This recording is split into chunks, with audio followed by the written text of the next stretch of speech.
This subject I have chosen at the request of one of our members. Okay. What is spiritual initiation is not known to those who have grown up in Christianity and some other religions. It is a typical word mainly suited for Hinduism.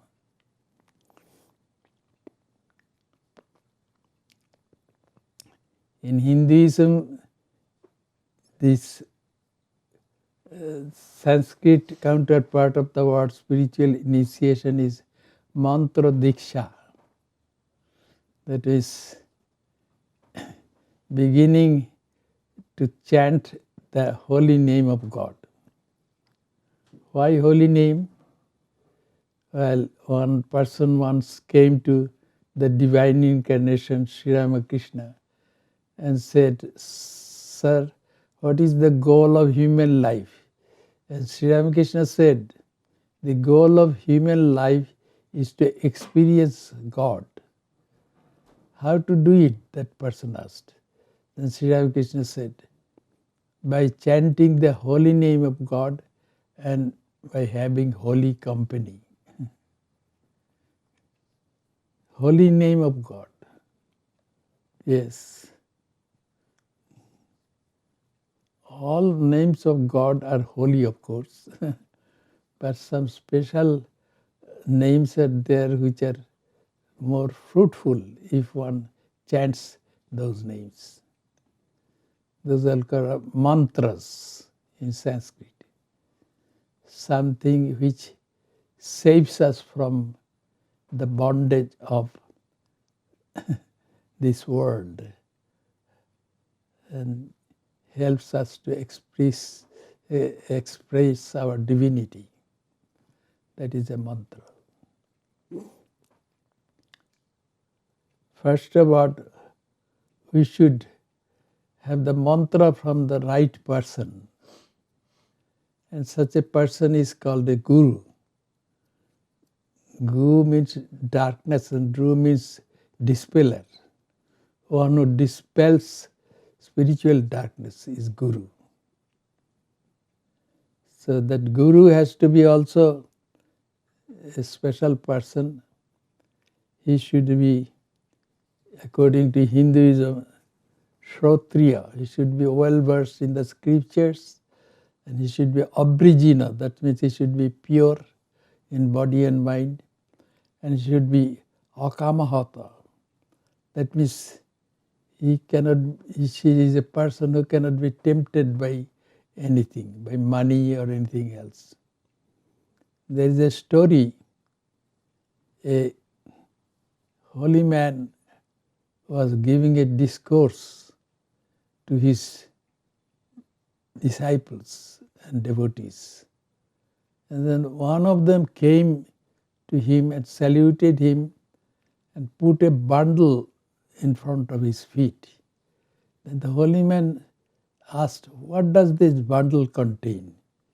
And the holy man said, "Well, 100,000 rupees. That is a large amount of money in India."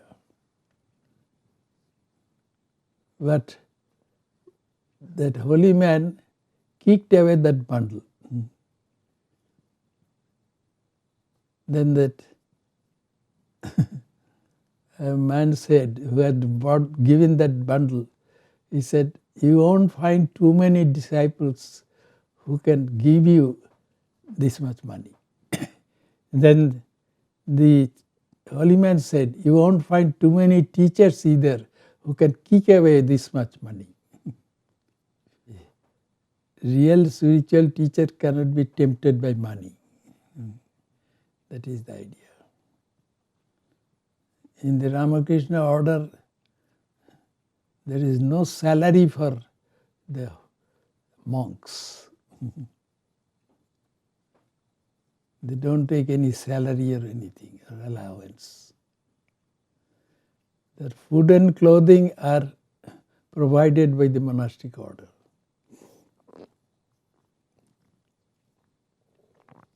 That travelling expense also will have to be paid by someone else.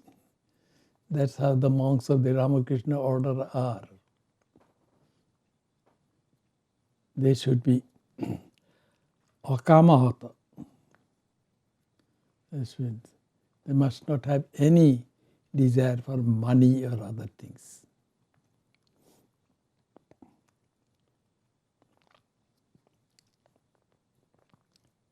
And the mantra or the holy name which will be given, that mantra also has to be very powerful, of proven utility. What does it mean? It is called Siddha mantra. Has the mantra helped some people to experience divinity? If the answer is yes, then that mantra is Siddha mantra. In the Ramakrishna Order of monks, only such Siddha mantras are given to the devotees.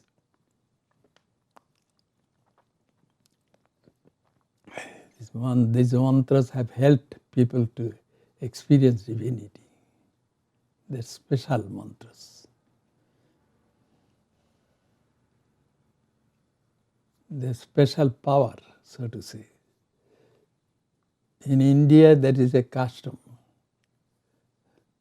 Those who are born among them, some are born Brahmins, and I was born in that caste. And it is a tradition that the Brahmin boys should have to go through some ceremony called Upanayanam. This beginning of spiritual life, sort of. And at that time, some mantra or holy name of God is given to that boy to chant. And the boy has to take certain vows also.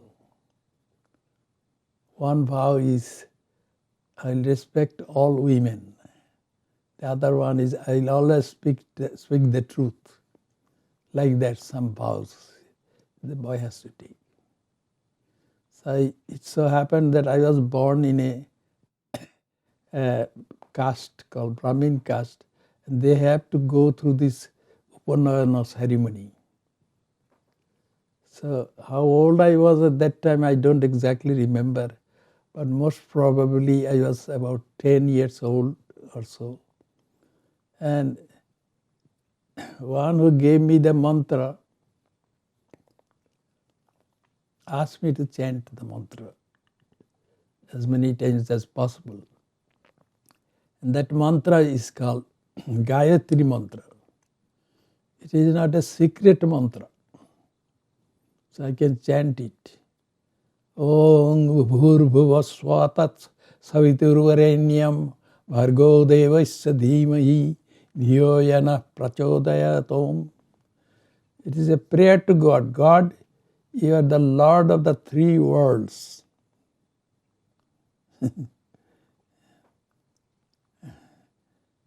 So, and I meditate on your effulgence.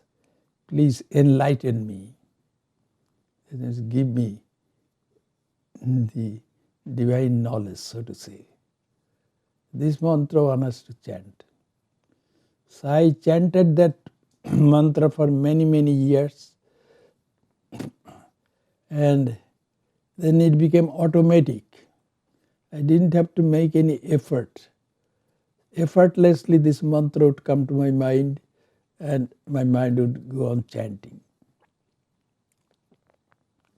Meanwhile, I have come to know other holy men also. And it is mentioned that it is always beneficial to have this mantra from a living teacher, living guru. Guru is one who can dispel spiritual darkness. So, this Gayatri mantra is given to every Brahmin boy. So anyway, So there is a teacher who gives that mantra. He is not necessarily a saintly soul. Then I thought it would be nice if I could get a mantra from a saintly soul. By that time I had chanted the Gayatri mantra thousands of times, and it had become automatic. That means effortlessly my mind would start chanting Gayatri mantra. Then I said, how shall I get a saintly teacher?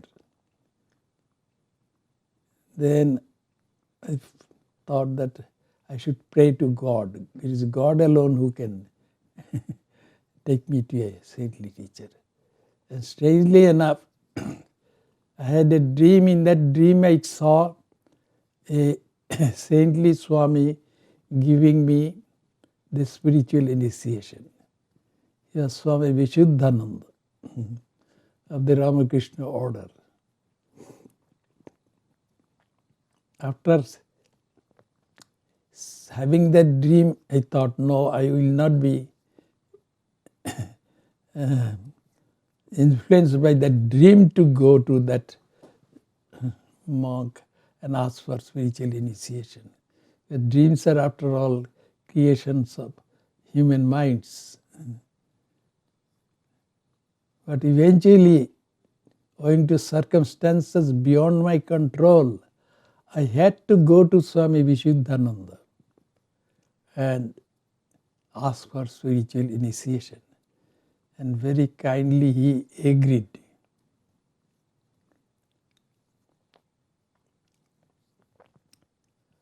I knew about the order to which he belonged, the order where Swami Vivekananda, Swami Brahmananda and all the saintly souls were there. Still I had a little hesitation. I thought, this order has been glorified by all these saintly monks. Am I fit to be in such an order? Then I said to him, am I fit to be in this order? Then he said, yes, you are fit.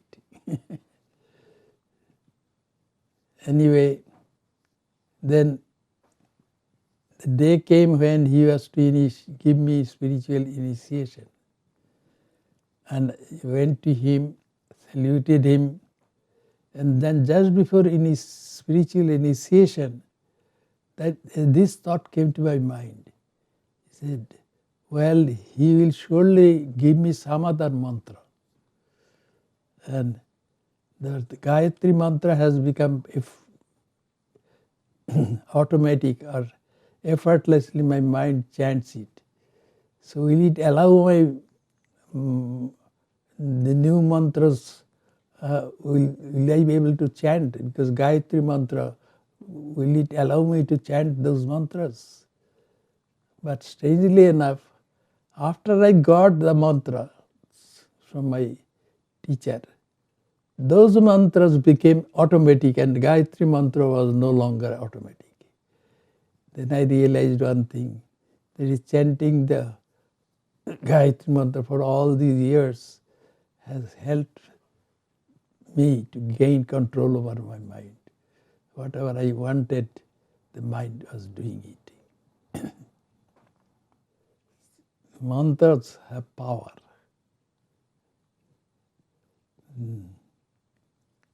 I mentioned Sri Ramakrishna, who is a divine incarnation. He had a saintly disciple. His name is Niranjanananda. But before he became a monk, his name was Niranjan. And he was well educated, and he had to work to maintain his mother. He had heard of Sri Ramakrishna and he came to see him. And Sri Ramakrishna would not give spiritual teachings verbally that much. He had prayed to God, whom he called Divine Mother. Mother, give me that ability so that I don't have to give lectures. But if I touch somebody, that person will be helped. And so he touched Niranjan. And then something strange was started happening in the mind of Niranjan. Not just mind, his mind and body. His mind and body started chanting some holy name of God. It is a strange experience. And he could not stop the chanting. He went home, but there also the same thing went on happening. And it was happening all the time. So he could not go to work. Excuse me. And he had to work to earn money to maintain his mother.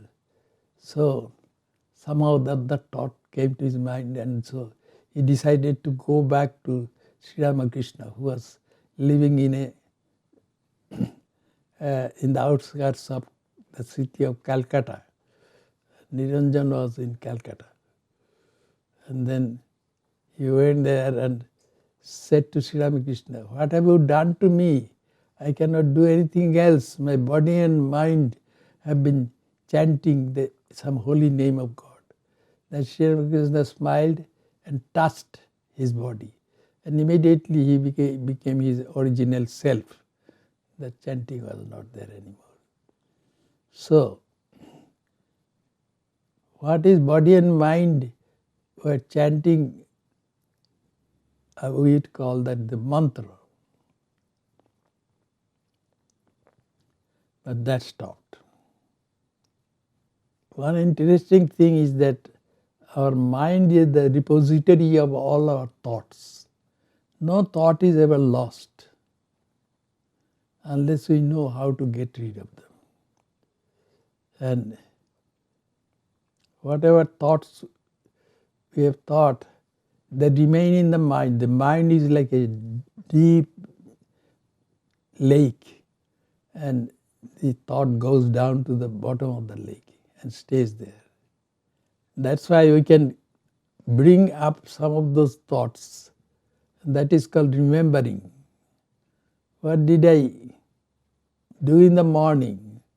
Well, if I want to know, then that past thought is there, and that thought will come up, and then I will remember. That is called remembering. Yes, I drank a cup of tea. That thought may come up. Or I did this, or I did that. But every thought is there, stored up. Whether we want it or not, no thought is lost there. Every thought is there in the mind, cluttering the mind. That's why there is necessity for thinking of holy thoughts, because the holy thoughts will have their effect on the mind, and they will also be there in the mind. And most people fill their minds with what one of our Swamis used to call garbage. The name of the Swami was Swami Bhaskarananda. He is not alive anymore, so I can mention his name. He was in this country, in America, in our Hollywood Center, for some years. Then he went back to India and was placed in charge of this large center. And he built up that center. Swami Bhaskarananda. We would call him Vishnu Maharaj. And he used to say that such thoughts are garbage. Thoughts which are not about God. Most people fill their minds with garbage. That garbage has to be outnumbered by holy thoughts. And how to do it? Well, you have to go on chanting the holy name as many times as possible. Sri Sarada Devi is called the Holy Mother. She is also a divine incarnation. She used to say, that is, if you want to gain control over your mind, then chant 10,000 times the holy name of God every day, and then that will happen. Then the mind will have only holy, mostly holy thoughts, and those thoughts will outnumber those other thoughts which are not holy, worldly thoughts. And this is the saying of the Holy Mother. And when that will happen, the mind of that person will be changed. Such a mind is called a pure mind, which is mostly filled with holy thoughts. And the nature of that person becomes changed. That's why Sri Ramakrishna said, you should chant the holy name of God, then you will experience divinity. Jesus Christ also has said the same thing. You see God when your mind will become pure. And eventually you will experience divinity. Be perfect as the Father in heaven is perfect. And in Hinduism, this is called Mahavakya. You are divinity. Tattamasi. They're the great sentences. They're always correct, always true. So chanting of the holy name is extremely beneficial. This chanting can be done in different ways. Excuse me.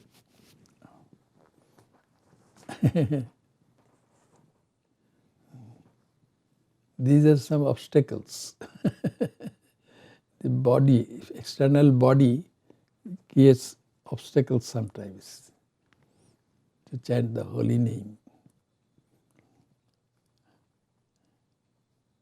Japa is done in 3 ways. Japa means the chanting of the holy name. One is called Vachika Japa, or chanting aloud. And another is called Upangshu Japa, that means whispering the holy name. Others won't be able to hear. Only one who is very close may be able to hear. And then the third one is Manasa Japa, that means silent chanting, mentally chanting. And that is the best technique actually. Then in some religious orders, they have Likhita Japa, that means repeatedly writing the holy name of God. And then again there is something called Akhanda Japa, silent chanting of the mantra continuously for a fixed period of time, such as from sunrise to sunset. And Nama Sankirtana, that means singing the holy name of God. Particularly the Gaudiya Vaishnava sect of India, they do this Nama Sankirtana. They sing the holy name of God. Sometimes for a day, or sometimes for a week, sometimes even for a month. And they know that it is helpful. And then there is that Ajapa Japa, performing the silent chanting of the holy name at every breath if possible. So all these things become possible only when a person has spiritual initiation. That means somebody helps that person by giving a mantra. I have seen some people how they have been helped by having this mantra. There was one very rich lady in India, in the city where I lived. That was the capital of that province. And in those days there were small sort of kingdoms, not kingdoms, they're called, and some people owned that property and they were quite rich. So, and such a person would be called a landlord. There was a lady named Mrs. Das who had a home near our Vedanta center in the city where I lived. And she used to come to the temple of that Vedanta center. And those Vedanta centers are called ashramas in India. And I was a monk there. I had joined that Ramakrishna Order. And I was at that ashrama. She used to come. She was a cheerful lady, but then she became very sad for a while. Then what was the reason? The reason was that she was a very rich lady and she had only one son. And then son got married, and the daughter-in-law was of such a nature that it was difficult for that Mrs. Das to get along with her. That's what made her unhappy. And she would come to the temple with a sad face. Then Swami Vishuddhananda of the Ramakrishna Order came there and gave spiritual initiation to some people. And she was lucky to have spiritual initiation from him. And after that a radical change came. Then she kept on coming to the temple every day with a smiling face. Her sadness was gone completely after getting that mantra or spiritual initiation.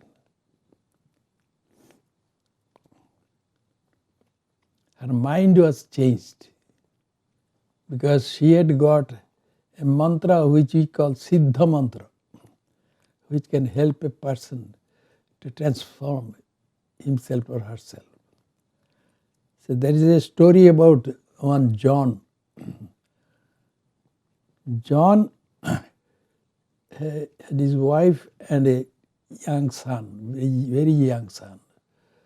And then John started suffering from some pain in his stomach. So he went to the doctor. And the doctor said that he had cancer in his stomach. And cancer is usually not curable at that time. And so John became very upset and came home. And to comfort him, John's wife said, "John, don't worry, you will be cured." And his young son also said, "Daddy, you will be cured, don't worry." But their words did not make him free from worries. Then after a month, the best cancer specialist or oncologist of that country came there. And he was lucky to get an appointment with that oncologist. The oncologist examined him and said, "You are a lucky one, you will be cured." So now, these same words have been spoken by three. The oncologist, John's wife, and John's young son. Whose words would have the most telling effect on John? Well, the words of the oncologist. Hearing that, John's worry was gone. So these words of the oncologist was like Siddha mantra or some mantra which have helped people to experience divinity. And that's why Sri Sarada Devi, the Holy Mother or the divine incarnation said, if you can chant the holy name of God 10,000 times every day, then you will feel the effect of it. I saw other people also who were completely transformed through spiritual initiation. There was a person who lived in our neighborhood. He was just like any other person, nothing special. Then he got initiation from Swami Bhaskarananda of the Ramakrishna Order. And after about 20 years or more, by that time I had been sent to this country, to the United States of America. And I was lucky to visit India during that time because one devotee used to pay my fare. So during one of my visits, when I went to the headquarters of the Ramakrishna Order, where I had been there before coming to this country, then I met Swami, a Swami, Atmananda, otherwise known as Purno Maharaj. He was with me in the Shillong Vedanta Center. So he was fond of me, just as he was fond of everybody, actually. He said to me, calling me by my pre-monastic name, Jyoti, I am going to see such and such person. And he named that person who was our neighbor. He said, now he lives here he has retired and he lives here in Calcutta. So then, by a car, we were taken to that home. And we heard that his wife had died. And he was the only one living in that house, and with a servant, I think. And he was exceedingly glad by seeing us, because we are monks of the Ramakrishna Order. Then he said that his wife, who had got spiritual initiation from the same Guru, at the point of death was chanting the holy name of God. And then she died.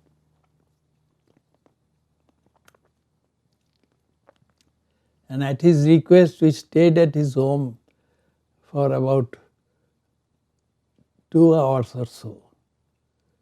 And during the entire period, he was only talking about God and nothing else.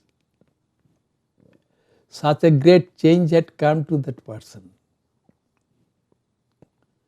In, I don't know, maybe 25 years or so. How did it come?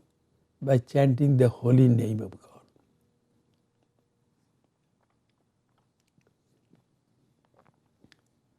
So this was the effect of the chanting of the holy name of God. His personality was changed. I'm sure at the point of his death he would also chant the holy name of God and pass away, if he has not already passed away. I have seen some elderly Swamis of our order who had chanted the holy name of God for many, many years, and their nature was completely changed. They would not forget anything, and they had complete control over their minds. That also I have seen. Such things should happen by chanting the holy name of God. And everybody was dear to them, because they looked upon everybody as the child of God.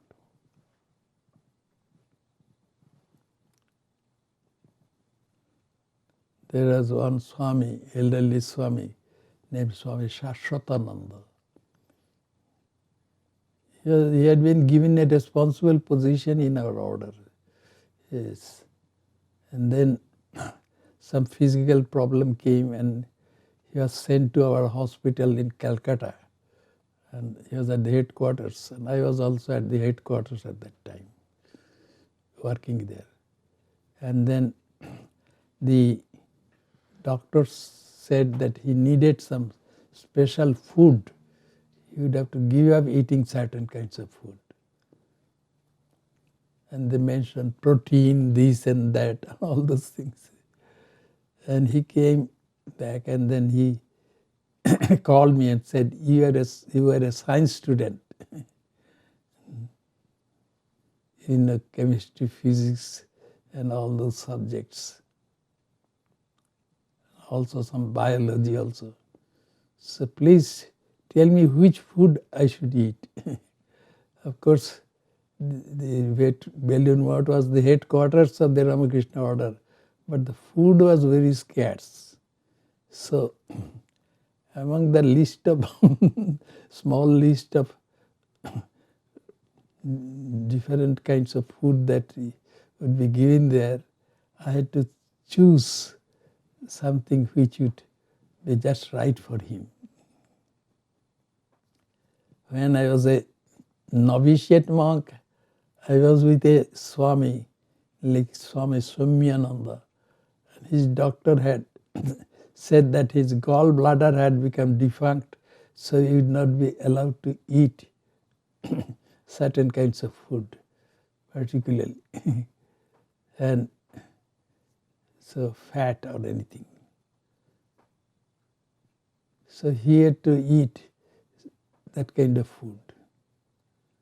And I used to serve him food and cook his food in the kitchen and serve him. Mostly boiled things. So for Swami Bhaskarananda ji also, I selected some food. And he switched on that kind of food and religiously started eating them. I saw other monks also. When they would say that they would do something, they would surely do it. You wouldn't have to remind them.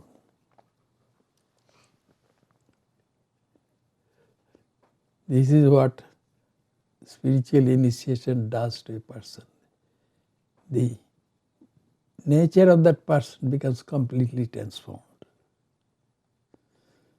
And before coming to this country, and when I was going to be sent to this country, I was naturally a little bit sad, thinking that all these years I was with some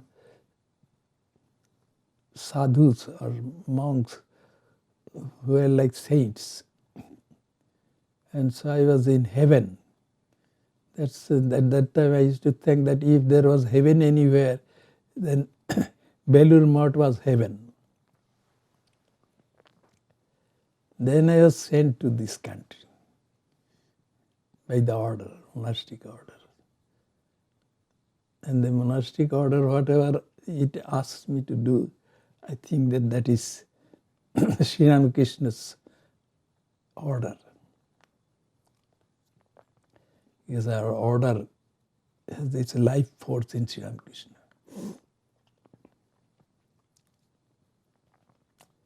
So I have been here since. And first I missed those monks. Then later on I discovered that everybody was a child of Sri Ramakrishna. I am surrounded by the children of Sri Ramakrishna.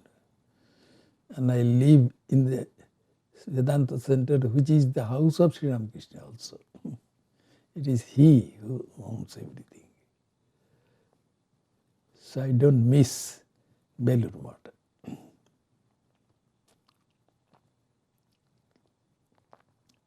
Chanting the holy name or spiritual initiation is absolutely necessary.